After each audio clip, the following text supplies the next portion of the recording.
Hello, let's try this again. Sorry about that, you guys. I was on live, got interrupted by a call, and then tried to mute it, but it didn't work, so I had to delete that video. So I'm starting over, starting fresh. Merry Christmas, Happy Festivus for the rest of us. And how's the lighting? How's my awful hair? I just put it up usually. It's too annoying. And then when I have the hat, like I have to worry about that I'm like shadowing my face, and I'm not trying to hide. I am trying to hide my bad hair, but that's impossible. Anyway, we got way more important things to talk about, like holidays and family and Rob Reiner and his poor family. I want to get back into this, so I'll be repeating a lot of what I said in the live that I just had to delete. And good afternoon. It is the 24th of December, 2025. My clock says 1:36 on the Eastern Seaboard Standard Time. Make sure you're still subscribed. Share a video of mine with somebody that you think might like my channel. Turn on your notification bell to ring. I'm not wearing black today. I always wear black, but today I'm wearing red for the holiday, and so I get more self-conscious when I'm not in black. Like, black is just good because I don't worry about it. It's sort of like the baseball cap. Keeps me from worrying about it. There's the thumb. Hit your like button. Let's just start talking about the very, very sad case with Rob Reiner and his family. His wife, Michele, singer, who had a business relationship with the ass hat that made that post about them. That rude, hideous post that I think he might have been telling the truth, and that's what I want to talk about today, because nobody's talking about that. People are talking about, the obvious evidence that that the son did the unthinkable. A couple of channels are talking about the strain and the dynamic in the relationship, and just sort of trying to find the reasoning. I mean, it's insane, so there is no reasoning, but you know what I mean. Just trying to figure out the logistics of what the F happened. And I'm not saying that I think that Nick was MK Ultra'd or Jacob's laddered or Marilyn Manson mind controlled. I'm saying that I think it's important to leave no stone unturned and think about the possibility of that. And the only thing that got me thinking that way was that effing crazy post from Biggly Piggly. I think we were all so shocked when we first saw it, and so offended, and just like, oh my goodness, the man is so demented, and can we just do the 25th Amendment thing already? Except we don't want the other guy either. It's just unbelievable. But then it was like a day later that all of a sudden I thought, and I don't think I did my disclaimer in the second video yet. I'll do it in a second. It was like a day later. I was just doing stuff, and all of a sudden it hit me that weird, deranged post about Rob Reiner and Michele Singer was so quick, and it was so much like, in my opinion, it was so much like the post that he put up about diversity and equity inclusion, and how dangerous it was as soon as that freaking plane crashed in Washington, D.C. last January. The one with the Black Hawk helicopter collided with, I think it was an American Airlines private flight from Wichita, Kansas. It crashed over the Potomac River. I think it was January 29th. And like 67 people died total, or 67 people on the commercial airlines. Some of those people were, a couple of them were Russian. They were defective from Russia after being world champs in ice skating. And then they were coaches here in the States, and then a bunch of like Olympic level skaters passed away in that plane, as did like 3 young Black women that were attorneys, I think. I remember there were 3 attorneys, and at least 1 or 2 of them were Black women. One of them went to Howard, and they had positions in the government, I think, or they were getting positions in the government. But more importantly, it wasn't until a couple of days later that the public found out that there was a female co-pilot on that helicopter. And then by that point, Biggly Piggly was already dismantling DEI. Like, he put up that post the minute the crash happened. He was just like, oh, this is, DEI, and it's so dangerous. And we're like, what? Was the person disabled, or were they, brown or Black, or, I don't even think it crossed a lot of people's minds that, oh, it was a female. Yeah, that's what did it, right? Unbelievable. I mean, it was a young female. I think she was like 28. But when you're trained in the military, you're trained in the military. So that Black Hawk helicopter crashing right into the commercial airline over the Potomac River near the Ronald Reagan International Airport always seems suspicious to me, especially when I watched the video clip of it, and it's like they're just going straight for each other. I mean, really, it was like the helicopter was going straight for the airplane by the flight, because it like had taken a turn and stuff. And yeah, it's a highly trafficked area and very dangerous. But anyway, I've always been suspicious of that helicopter airplane crash and many other helicopter airplane crashes like it. I'm highly suspicious of a lot of tragedies that have happened since Biggly Piggly won the election last November. And there's just been complete mayhem. And then with the Trumpster files, we've had an uptick in the complete mayhem.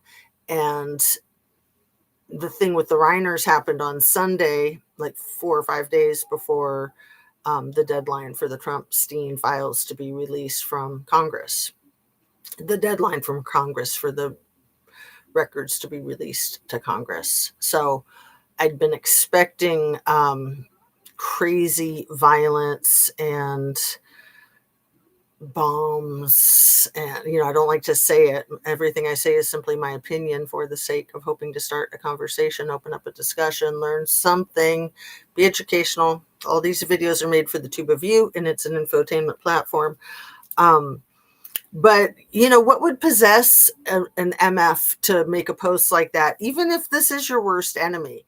It's like most people have the decency not to do that.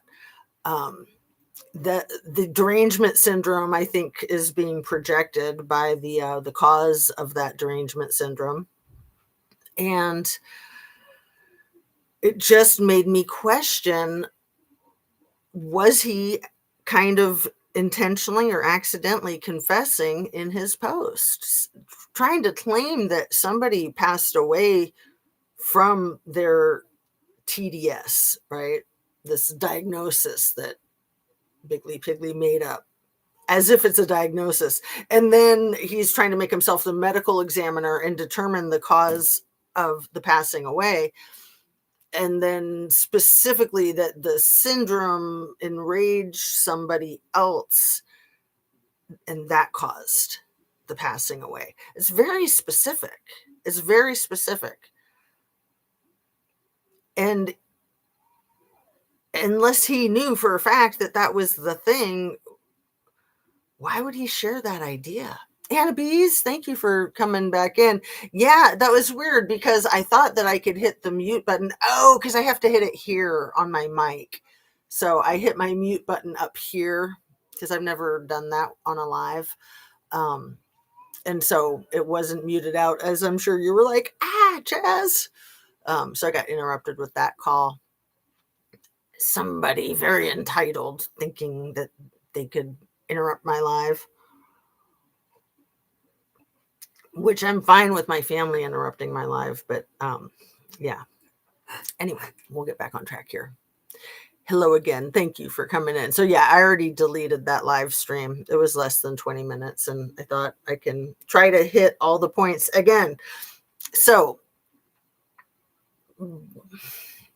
let's just have a moment of silence for Rob Reiner and Michele Singer.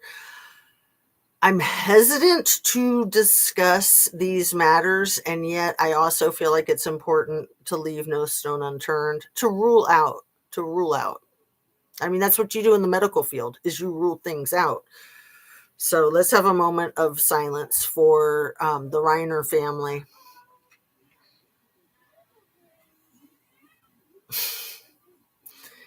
And yes, I have the wax on my teeth. I got Christmas tree earrings on. I've never worn these before. They're like a bunch of metal hoops in the shape of a Christmas tree. And I'm sure you can hear the cute baby screaming in the background. Oh, and I got a little bird's nest with pearl eggs. And anyway, love to you, my dear. I'm gonna have to keep this short anyway, but that's good. Let's try to like focus. So yesterday some more Trumpstein files were released and you broke into my daughter's dream and woke her up. What? That is so cool. Tell me more, my dear. That is wild. Like, did she hear me or was she dreaming about me or both? That is so wild. That is fascinating. So did you know that a lot of people are leaving the Heritage Foundation, Annabes? Is that the best news ever? Both, LOL. People are leaving the Heritage Foundation, and they're not just people, but directors and managers and heads of different departments within the Heritage Foundation. They're bailing. This is news yesterday. They are joining Mike Pence's group called Advancing America's Freedom. Which light was that? Oh, let's see. I plug that one back in. Ugh. It's always something. One sec. It's so dark. I might need to get up and nope, there, it went back on by itself. Thank goodness. Just because if I get up, then I'm gonna like knock everything over because you know it's all cattywampus in here. Isn't that great news? I know. Advancing America's Freedom. And I would imagine that it is better than the Heritage Foundation because as much as I dislike Mike Pence, he did do the right thing on January 6th. And if not for him, we could be in an autocracy already. They just see the writing on the wall. Yeah, doesn't everybody? Bongino, yeah. Even Trump sees it. So Trump had mentioned at least twice yesterday, at least one of them was in a Truth Social post, mentioning resigning and kind of asking the public, like, oh, should I resign because like one of them, I think he was actually talking about the presidency, I think. The other one, he was talking about like, you know, should I quit being the president so that I can like host awards banquets full time or something? And it's like, yeah, if you're not in jail, but yeah, that's a good choice. So the thing with the awards, Rob Reiner won a ton of awards. I'm going to bet you that Michele Singer won some awards too for her photography. Let me see.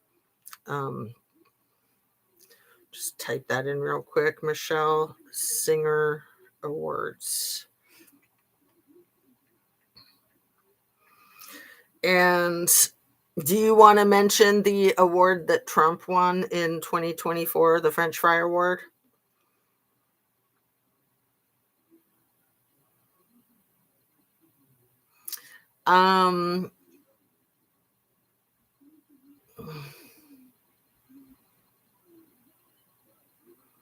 She received a Lifetime Achievement and Award from a gay civil rights group with her husband, Rob Reiner, in 2011. So that's cool. The two of them are not single-handedly responsible, but they're heavily responsible for gay marriage rights, not just in California, but everywhere. So, um, yeah, Rob Reiner won 24 major awards in his lifetime, and he was nominated for 36 awards. And many of those awards, the nominations and the awards themselves, were Emmys. My lighting is kind of funky, huh? What can I do? What can I do? Give up? It's not really in my vocabulary. If it was, I would, because man, the lighting is the funkiest thing. It's the hardest part of this. I'm sure you see it on other channels too, not just mine. Some of the big channels like have the same issues, but some of them don't because they just have a professional freaking lighting crew because they're like real TV producers and stuff doing their YouTube, trying to act like they're just a little cottage industry. It's like, yeah, right. Midas touch. Okay. And no, I'm not jealous. I'm not jealous, but I just think that they should be more upfront about what they are and who they are. Channels like that.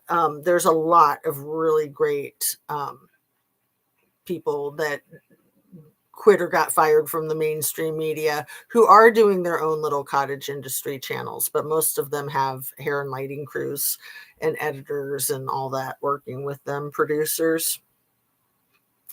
But it's fun doing it by yourself, even though it's overwhelming. You get more creative freedom that way. So if you look up Trump's lifetime of awards, there's a whole bunch of stupid stuff like Man of the Year from Time magazine twice, right? Yeah. And I think Greatest Human Ever to Be Alive from Michigan last year. Like, yeah, I'm sure none of these are made up or invented or bought, right? Whole bunch of golf awards because he's the greatest golfer that ever walked the planet. He's the greatest everything that ever walked the planet.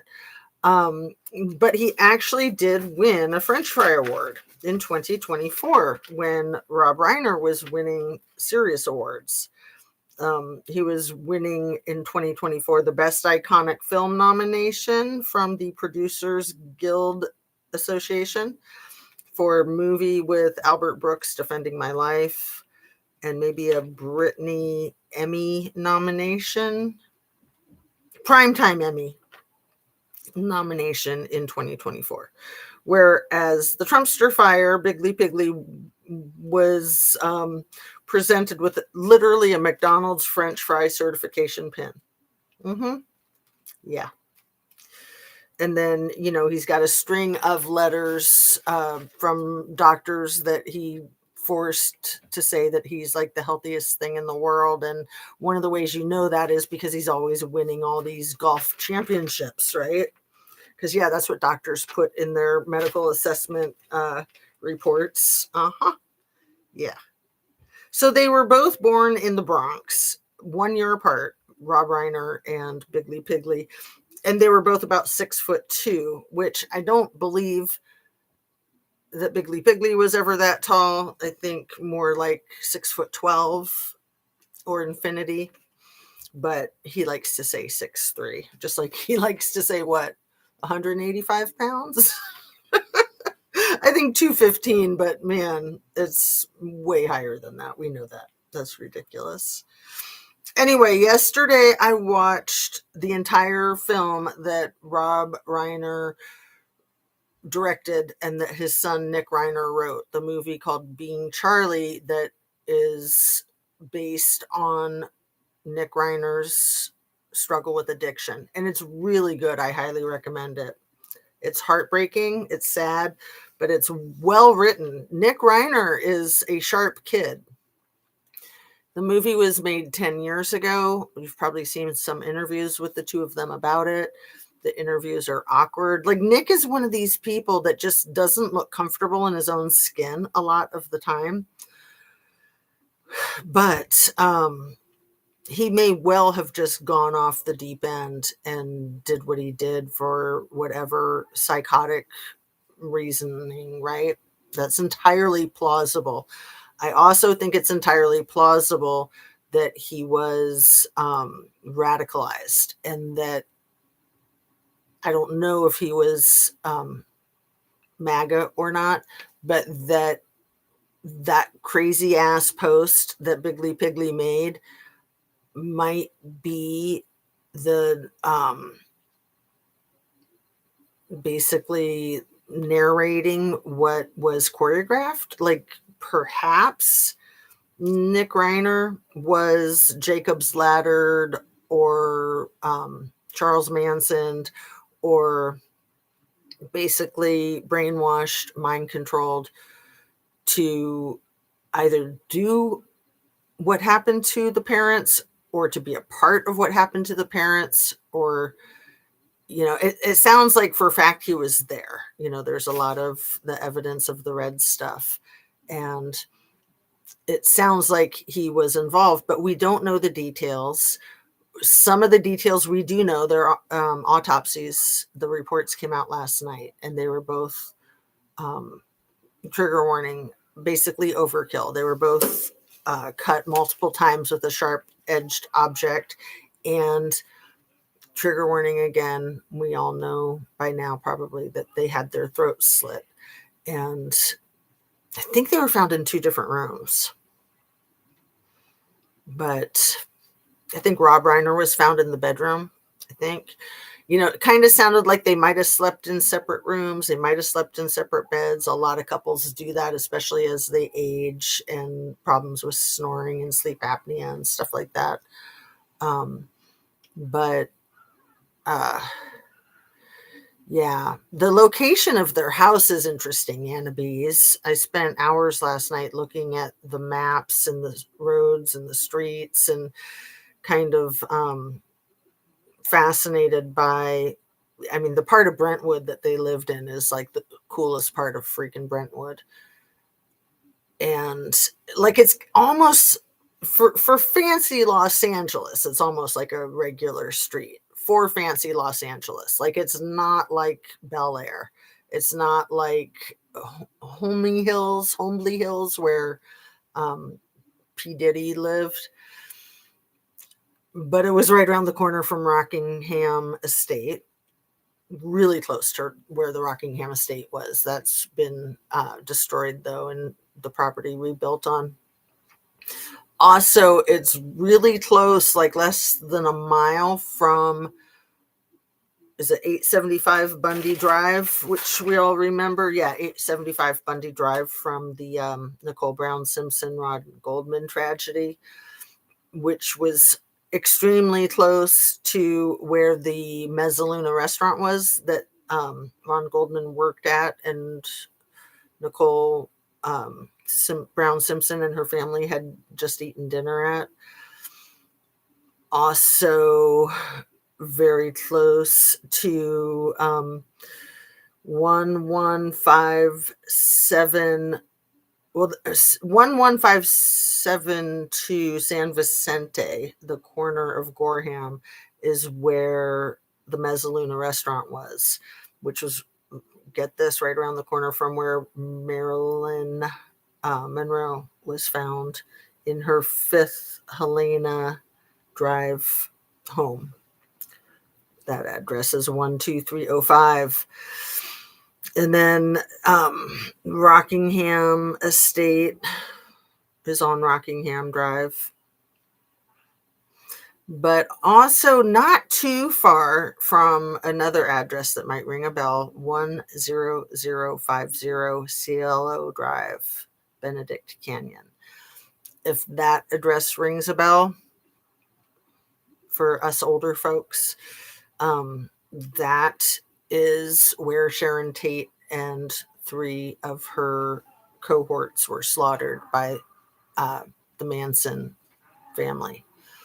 Oh, you know what? My daughter says to get a light ring. So I have a light ring back here. I don't like them. I have not found a good one. I've had a few. And yeah, so I have one that's back there. So I think the best thing to do is like the backlighting. I think that that's the key. But because I'm in this little corner here in this makeshift second studio, since our house is full of family, I haven't really been able to make a backlighting situation here. But thank you. Yeah, I do. I have had a few light rings. Um, but yeah, I think it's good to have the colored lights. Like that's what I have down here, which is kind of funny because it's like lighting me up in a weird way. But then if I have them up higher, then it's like too bright. I've got a red light and a green light because those are supposed to like balance out. Let's see if I put them over there. Maybe is that any better? Um, Red light, green light is supposed to balance out so that you don't get that glare that makes you look radioactive or completely wash you out. But it kind of is washing me out. Is it good or not? I'll leave it alone. My husband and I slept in different rooms. He snored so loud. He liked the fan on. I hated it. He would read to fall asleep. And when he fell asleep, I would turn the light off and he would wake up. Exactly, Annabise. And he would be mad I turned the light off because he was reading, so I had to go to another room. Dang it, Jazz. Kick everyone out. Just kidding. I'm happy you have a house full. I know, me too. Me too. I'm glad that I've got options. But it is frustrating. I like my routine.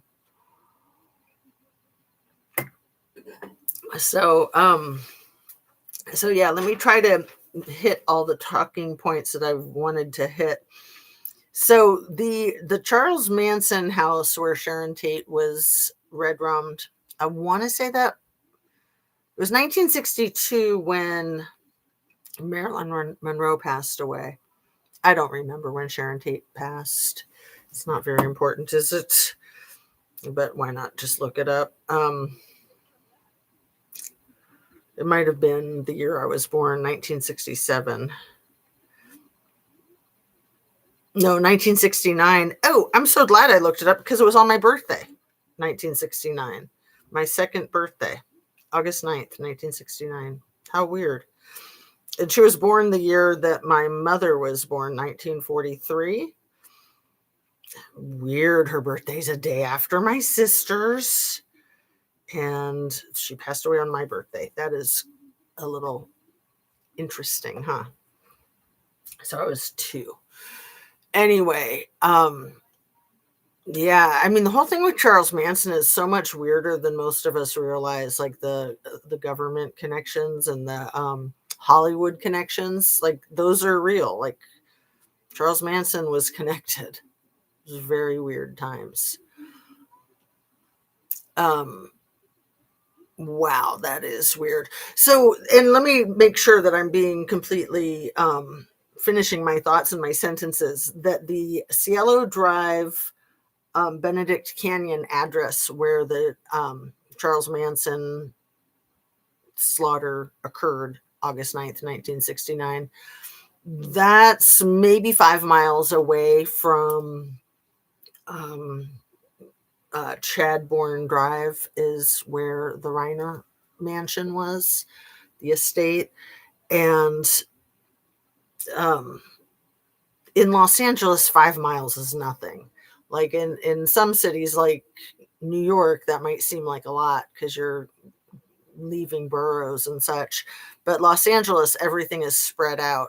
So even though they're 5 miles apart, if you're looking at a map and you look at that address of Cielo Drive and the address of Chadbourne, they're both in like basically West LA. So they're both just west of Westwood and just west of UCLA. Anyway, I'd have to look at it again to remember exactly where Cielo Drive is. But like I said, they're not too far away. And then Laurel Canyon is an area right near there too, where there's been a lot of Titanic and RA activity over the years.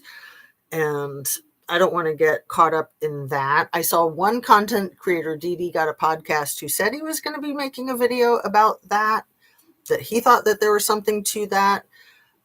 Personally, I think anytime that there's such a heinous red rum, that there's something about it that's Titanic, in my opinion, whether it is more intended to be or not. It's just very dark and very evil.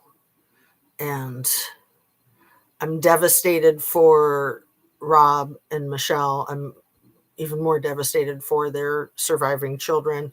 I'm kind of devastated for Nick, too. I mean, even if it's basically all his fault, I mean, I do have some compassion for that kind of crazy, with what I've been through in my own family. So, yeah. Let me see what you just said. Phoenix Metro is like that too. Exactly. Everything runs into another town. So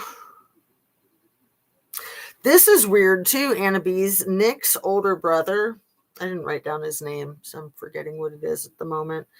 The other Reiner brother, he is 2 years older than Nick, and he was working on the Menendez story this last year. And Nick's story definitely has some parallels with the Menendez story.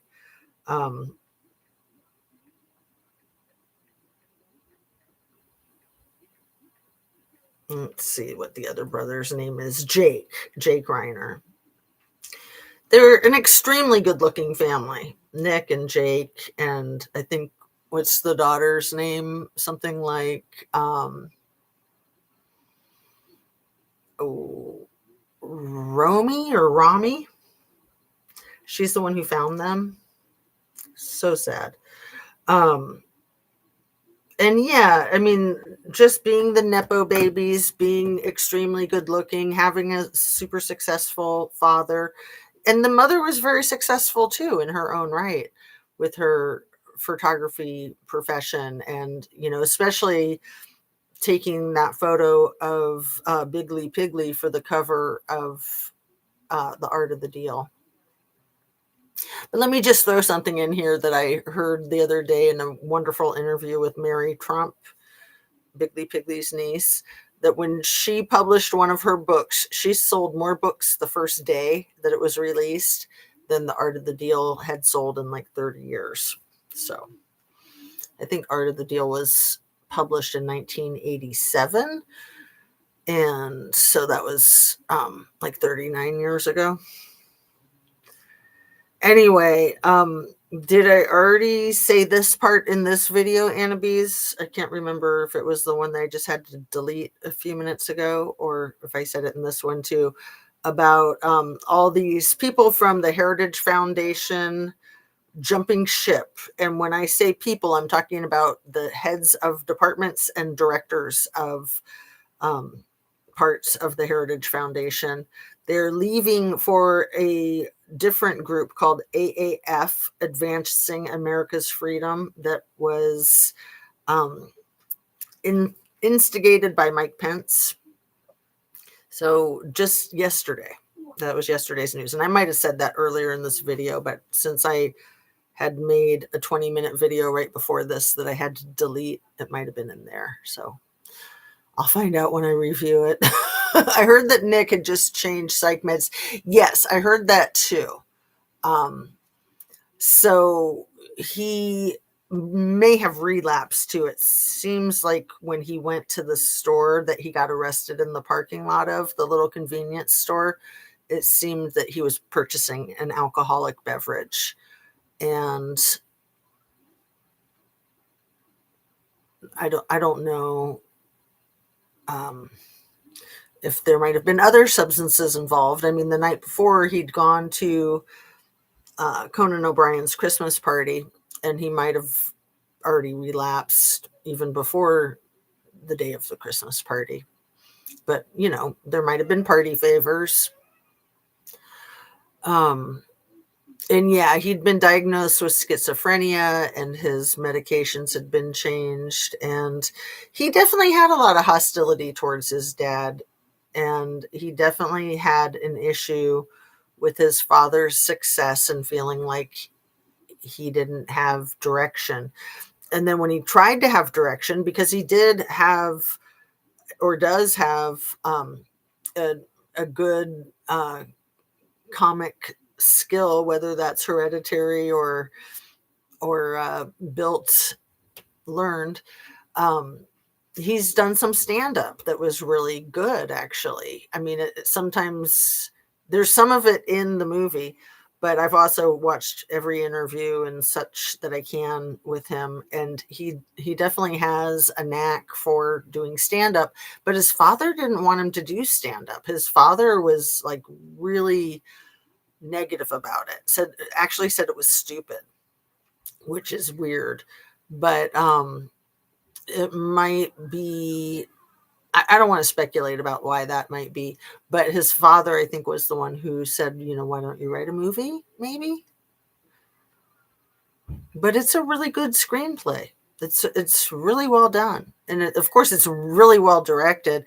But I kind of wonder if one of Nick's issues with his dad's success might be how asinine some of the movies are, like Spinal Tap. I started to watch Spinal Tap 2 last night, and my kids were just like, oh my God, Mom, Dad, do you think this is entertaining?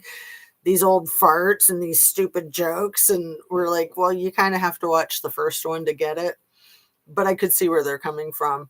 But even Spinal Tap, the first one, it's kind of like Napoleon Dynamite. Like, you might not get the humor. And same with Princess Bride. Like, if you're not really in the mood for Columbo and the whole like narrating of the bedtime story and just all the weirdness of it, his style can be really quirky. Of course, not in some of the movies like A Few Good Men or When Harry Met Sally, or there's just so many. Stand By Me. Those are kind of more traditional types of movies. But some of his weird, like funky humor and style, kind of his meathead approach, might have really frustrated his son. Like, why do people think my dad's so great when he's just a freaking goof? Right? I mean, and it is, I think, the fact that Rob Reiner was a nepo baby because he was born into the industry with his father's career. There's a lot of that. There's hardly anybody that makes it big in Hollywood that isn't born into their career. At the same time, you do have to have your own talent usually to make it. But even like Julia Roberts, her mother was like a casting agent or something like that. A lot of people don't realize how much the nepotism does have to do with success. Also in politics, right? Or business. I mean, look at Biggly Piggly. Anyway, Biggly Piggly is probably so jealous of that. If I was Mary Trump, I would be a little scared. Oh yeah, I'm sure she is. I'm sure she's got good security. She's been in a lawsuit with Biggly Piggly for like 20 years. Yeah, I'm sure there's a lot of threats. And this would be a good place to reiterate the connections that Biggly Piggly had with the Reiner family, with Michele Singer being the one to take that photograph for the cover of his book, which I think I said that a few minutes ago. But Rob Reiner's group committee that he created in 2017 to investigate the Russian interference in the 2016 election. And then that nonpartisan committee, nonprofit group, Rob was the one who spearheaded it. And it was disbanded, I think, 18 months later. But he'd been working on a project up until the time he passed away that was like a 10 to 13 part mini series of the same idea, the connection between Daddy Vladdy and Biggly Piggly and the Russian interference in the election. He was I don't think he had gotten a contract of where he was going to be releasing the 10 to 13 part series. And I don't know how close he was to finishing it, but he'd been working on it for years. And he was very outspoken about his concerns of how fascist Biggly Piggly was. He made no bones about it. And there was a beef. There was a public beef with Rob Reiner and Biggly Piggly. So, and we all remember the day that Erica Kirk said that she forgave her husband's assassin, and Biggly Piggly got right up there and said, I don't forgive my enemies. I hate them. It's just like, dude, this isn't about you. This is about Charlie and his widow, right? But he's very proud of his dementia and his hatred and his revenge, his vengefulness. And he's been on a revenge tour. I said this in my last video, probably his whole life, but especially since his second inauguration. He's openly been on a revenge tour. Even freaking Susie Wiles, his chief of staff, spoke about it with Vanity Fair. And that's just crazy. Like, that kind of thing is not legal and it's not American. And it's like, maybe you could focus on the economy, or the whole peace thing that you talk about. Maybe you could focus on creating jobs. Maybe you could focus on a concept of a healthcare plan. But no, he's very focused on revenge. And why wouldn't he be vengeful towards Rob Reiner and his wife? Because she pretty much worked with Rob on everything he worked on. And Donnie Boy had hired her for that photo shoot in 1987. And for him to just skip over that fact in his horrible post is weird. It's weird. In my opinion, it's weird when things aren't mentioned that should be. At least just make mention of it in passing, if nothing else. Maybe Rob thought he wasn't good enough to do stand-up. It isn't easy.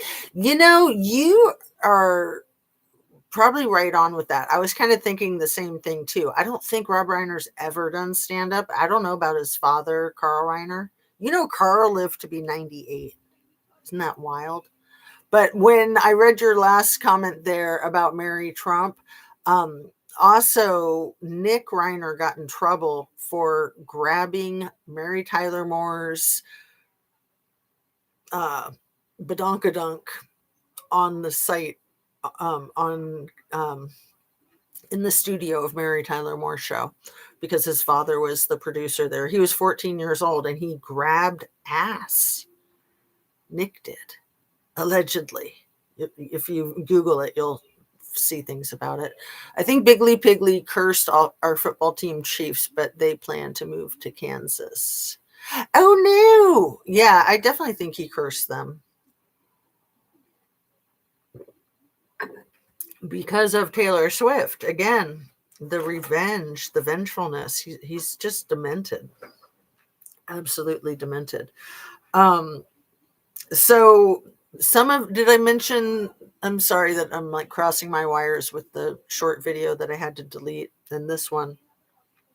Did I mention about the woman in Oklahoma City that was found, trigger warning, with her head blown off in 2020, that was mentioned in some of the Trumpstein files that were released yesterday? There was a limo driver who said that he had given Biggly Piggly rides, and that he gave a woman a ride who spoke about being essayed by little e and little t, and that a few days later, allegedly, she was found in Oklahoma City with her head blown off. So that is like, I don't know if it's a sworn affidavit or if it's just like a typed report of this limo driver who tells that tale, but it's one of the pieces of information that was in the latest dump of files. And there's just so many hideous things coming out. And just imagine all the hideous things that are never going to come out, the things that are redacted. And then there's the people who figured out how to unredact things online. It's great. I mean, the truth should be out there. We should not have a person like this in a leadership position, especially the position of president of our nation. It's ridiculous. I saw that in the Trumpstein files, maybe from Keith Edwards. Yeah, a few different channels have spoken about it. I think that his was one. Yeah. Damn autocorrect. I knew. So if you do a search for Trump on those Epstein files, apparently nothing would come up the way they managed to, kind of skate around a bunch of issues with the releasing of the files and trying to protect dear leader.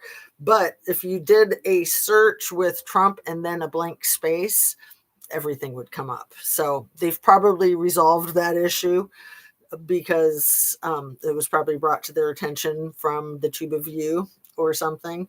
But isn't that funny? So people are messing around with those files and finding a lot of great information. And it shouldn't be so hard. Another name that's coming up that should be coming up more and more is the Wexner name. And I just went to the eye doctor yesterday and had this full optical ophthalmology exam. And the ophthalmologist that I went to is from OSU. And I didn't want to bring up any of this stuff, but I brought up OSU because you know how much I love OSU.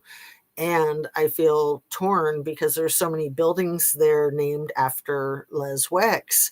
Like he's the richest man, not just in Ohio, but one of the richest men in the world. He's like donated more money to the country that begins with I. I think he's donated more money to them from our country than any other foundation. Anyway, so Les Wex is alumni from OSU. And when I mentioned the whole thing with Trumpstein files and his name coming up, because that was just in the news in the last 24 or 48 hours, and it's good. His name needs to come up a lot more. He's way too protected. He's responsible for a lot. But I was so glad I said something to the ophthalmologist because he told me that he knows because he's alumni at OSU and he's closely connected, that there's a movement at OSU to take his name off of every building that his name is on. And his name is on a lot of buildings because he's donated a lot of money over the years. And Little E used to donate a lot of money there too. I actually know somebody who worked in their fundraising department. He worked there for like 20 years, and he worked just with the contributors that were six figures and higher. So he knew Les Wex and E, and Michael Jeffries was another one. He knew these people. He didn't have anything nice to say about them. I mean, it was hideous to him to interact with people like that. And yeah. Anyway, so the fact that they're trying to take Wexner name off of buildings is thrilling to me. I'm really happy to hear that. Because then you also have that guy, Jim Jordan, who was part of the whole like wrestling team, kind of like a Larry Nassar situation. And now he's in Trump's cabinet. Now he's a senator or a representative or something. So not in the cabinet, but, in the government. Jim Jordan, he's a snake oil salesman, a slickster. So he was involved in the cover-up at OSU for a long time, and now he's involved in the cover-up in D.C., and then we got that whole letter from Little E to Larry Nassar that was published, I think, yesterday or the day before, from the e-files. And so it's been said that that letter is not real, which makes you think that the letter is real, because not Israel, the country, but is authentic, because of the source saying that it's not authentic, which is probably the DOJ, right? I mean, they've just been Looney Tunes over there, huh?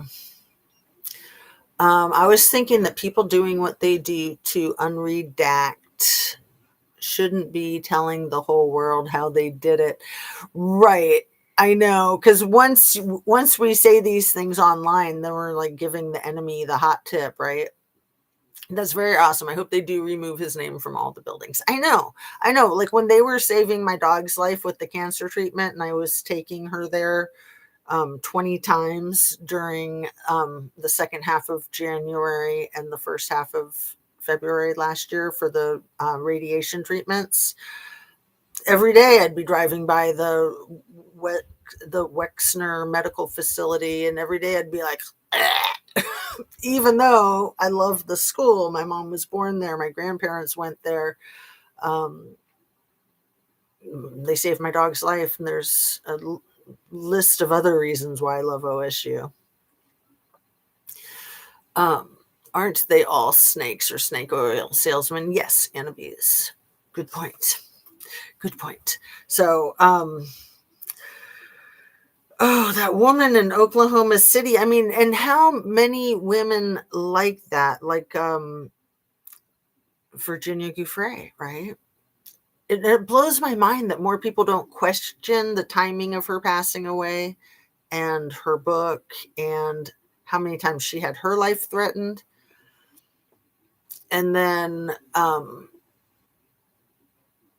other survivors who have come forward and said that they had attempts on their lives with poisoning and with violence, assaults, and with car accidents. And it seemed that Virginia Giuffre suffered from all of those in the last few years of her life, which, it's not as easy to rub somebody out as you might think, especially if you're trying to disguise it as accidental, natural self misadventure, right?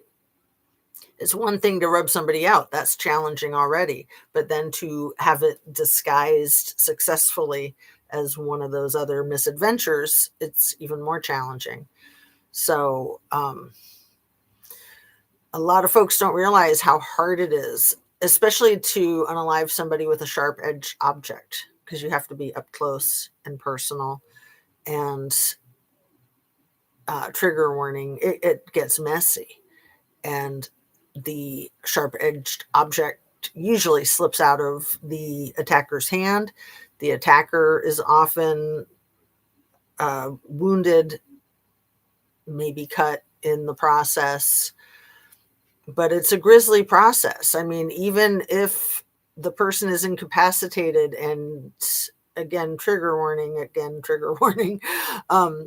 and they're not fighting back, and it's not as challenging, it doesn't just happen so quickly.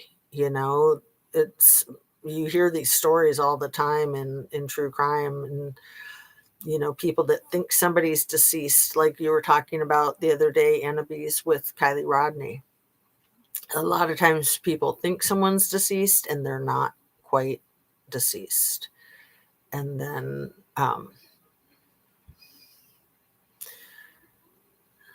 it's so sad. It's so sad how people can take the lives of others.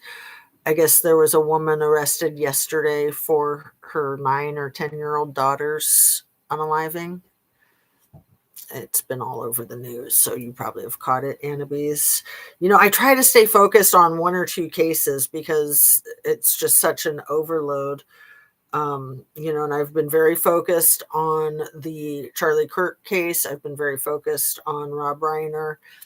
Obviously, I started my channel with my hyperfixation focus on Kylie Rodney. And I was thinking about Kylie Rodney again this morning. I think about her often. And, sure, maybe she did just drown without water in her lungs. Um, and it was just a little fender bender, a teenager leaving a party, not 100% sober. Those things do happen, but why the scene? Why the 160 rescue workers?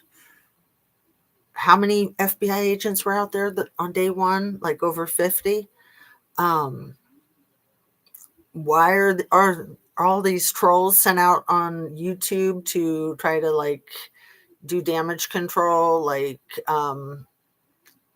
MC Ultra, Megan Cole, SF Investigates, Scammy Smith going out there and interviewing with Tony from American Dream crap, Zanime from the army, and she was Ukrainian. Interesting how that could tie in with the bigger picture, right? Back in 2022, Ukraine. And was she Ukrainian? She kind of looked Russian, huh? I don't know. Hadn't thought about her in that sense.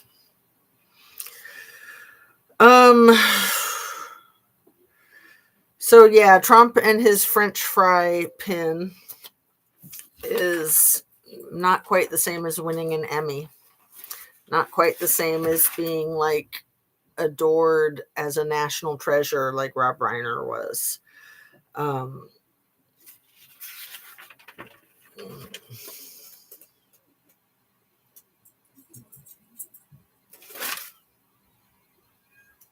The McDonald's French fry certification pin. That's what he won in 24 when Rob Reiner was getting Best Iconic Film nomination. The Producers Guild Association 2024 award for his directing Defending My Life with Albert Brooks, and the Primetime Emmy nomination that he also got in 2024. And the 36 nominations that he'd gotten in his lifetime and his 24 wins for big awards. So yeah.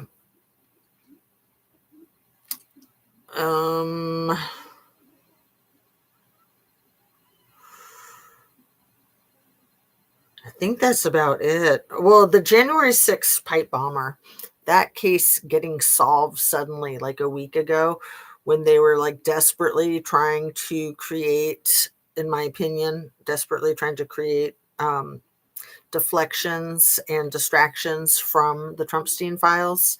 Suddenly they solved a case that took 5 years. And then the guy from, they said that the shooter in the Brown University attack was the same as the assassin for the MIT professor in his own home, which is odd, to have one be like an on-campus shooting and one to be in a home. Like those are two very different situations, but two very prestigious educational institutions, very prestigious educational institutions. And then for the unaliver to be found in a totally different state in New Hampshire, when Brown is in Rhode Island, MIT is in Boston, and that his connection to the professor and to Brown, the connections were like 20, 25 years old. Like, that doesn't even make sense. And who takes their own life at a storage facility? Never heard of anybody doing that. However, I have heard of thugs doing that type of business at storage facilities for sure. Just weird.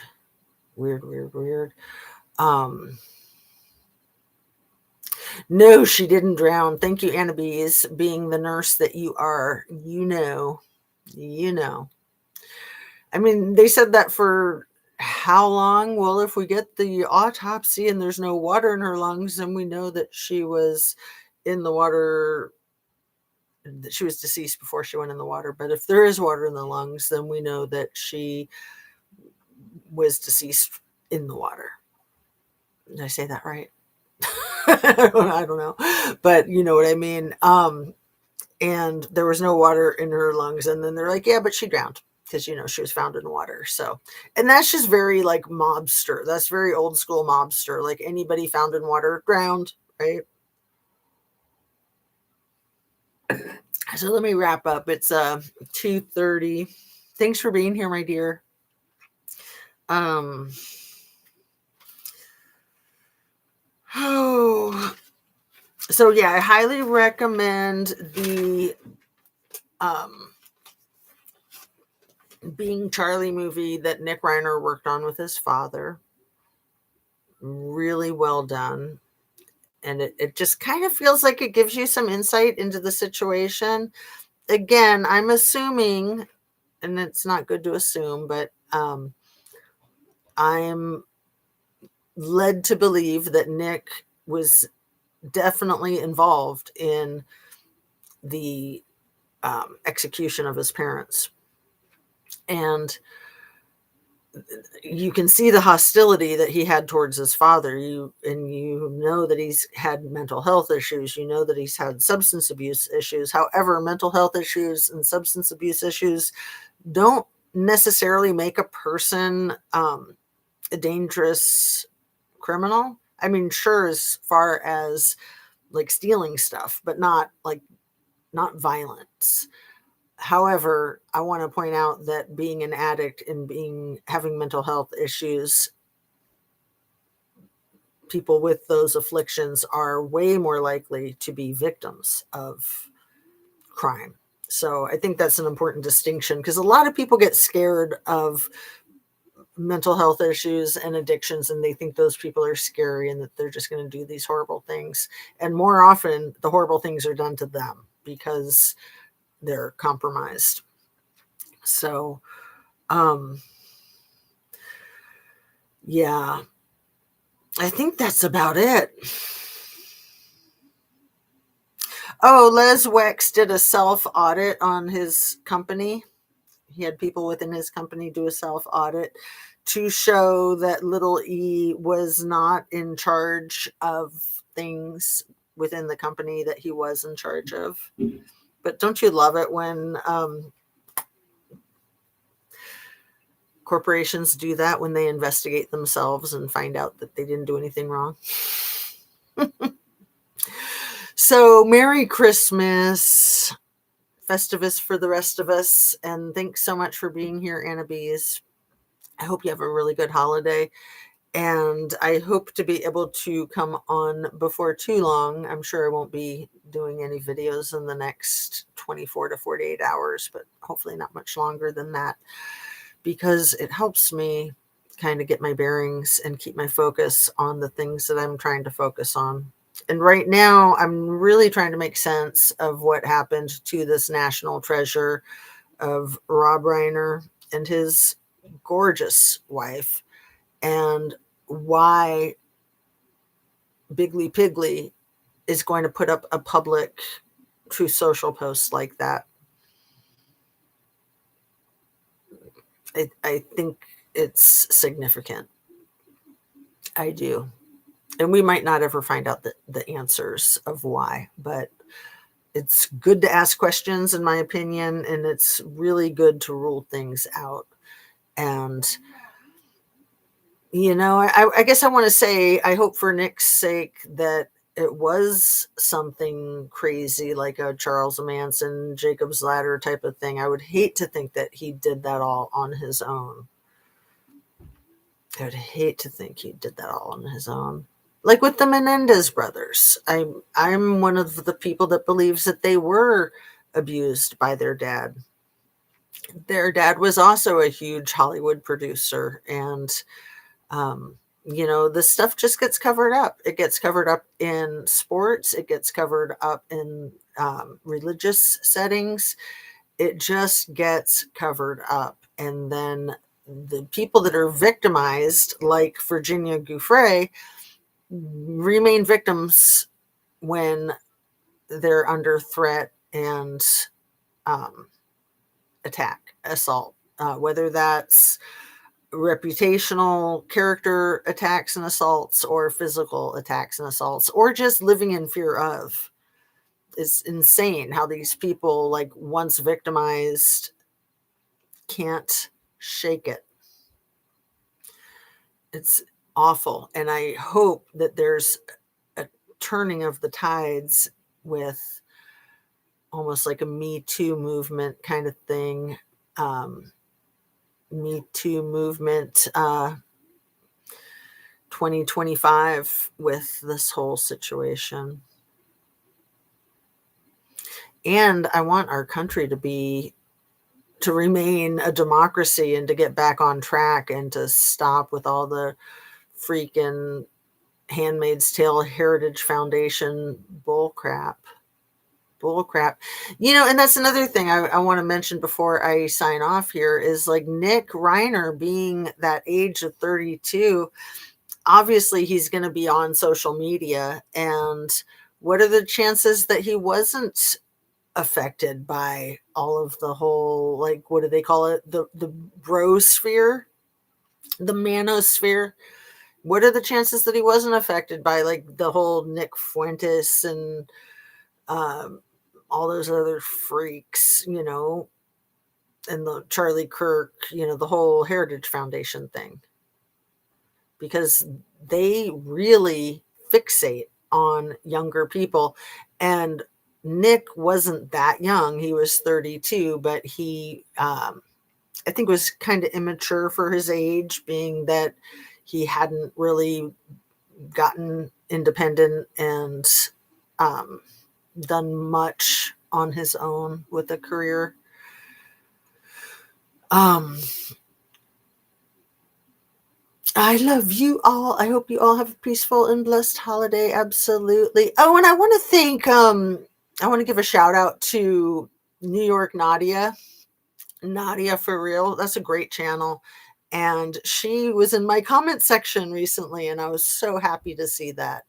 And I just wanted to bring her up. It's really cool to know that people are interested in what I have to say, because I think that we all have something to say, and so it's important. Like, that's what's cool about the Tube of You, is that you have something to say, I have something to say, we can have the conversation. It doesn't matter if we have 5 million followers. It's just nice to be able to express ourselves.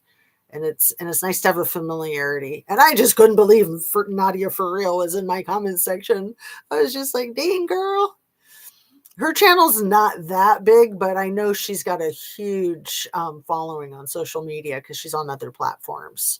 So she used to have a channel, I think, called New York Nadia. And then her channel that she has now is called Nadia for Real. I'll put a link in the description. I believe that those boys were abused also. I also want to remain a democracy. Yes. And I also want to give a huge shout out to Reese Waters, because that man does such good work, and he's funny, and he keeps it light even when it's super heavy. And I have a big crush on Amanda Bees, but for anybody who doesn't know, they should know. And anybody who doesn't know his channel might like it. So he's one of my favorites these days. I have so many favorites. And you're one of my favorites, Anna Bees. Seriously, you are. But before I get too mushy, Merry Christmas. Merry Christmas to all, and to all a good night. Festivus for the rest of us. Thanks so much for being here. Have a great day, and talk to you soon. And stay healthy.